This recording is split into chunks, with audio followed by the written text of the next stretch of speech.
पुण्यातल्या घटनेनंतर police alert मोडवर, ओबीसी नेते लक्ष्मण हाके यांच्या सुरक्षेत वाढ.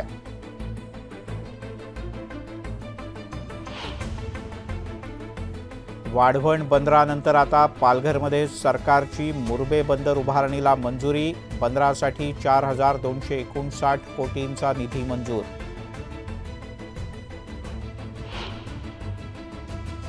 नांदेड जिल्ह्यात पीक विमा कंपनीकडून शेतकऱ्यांची थट्टा. कुणाला 5, कुणाला 10 तर कुणाला 21 रुपयांची दिली नुकसान भरपाई.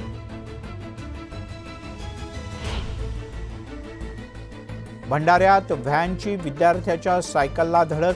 10 वर्षाच्या विद्यार्थ्याचा जागीच मृत्यू.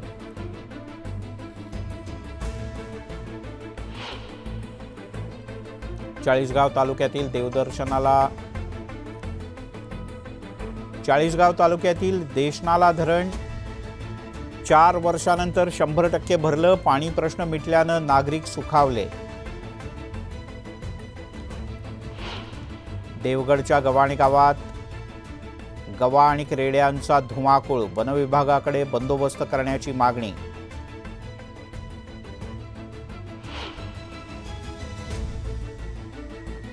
पुसद तालुक्यात पावसाचा धुमाकूळ. शिल्लक राहिलेल्या सोयाबीनच्या काढणीला वेग. उरलेलं पीक तरी हाती येईल का? शेतकऱ्याला शंका.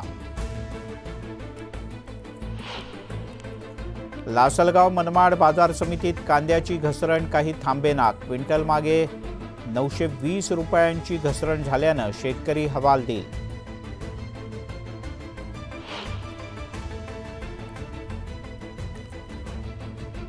पालिका आयुक्तांच्याकडून पीएमआरडीए हद्दीत पाणी पुरवठा करण्यास नकार. लाखो नागरिकांच्या पाण्याचा प्रश्न ऐरणीवर.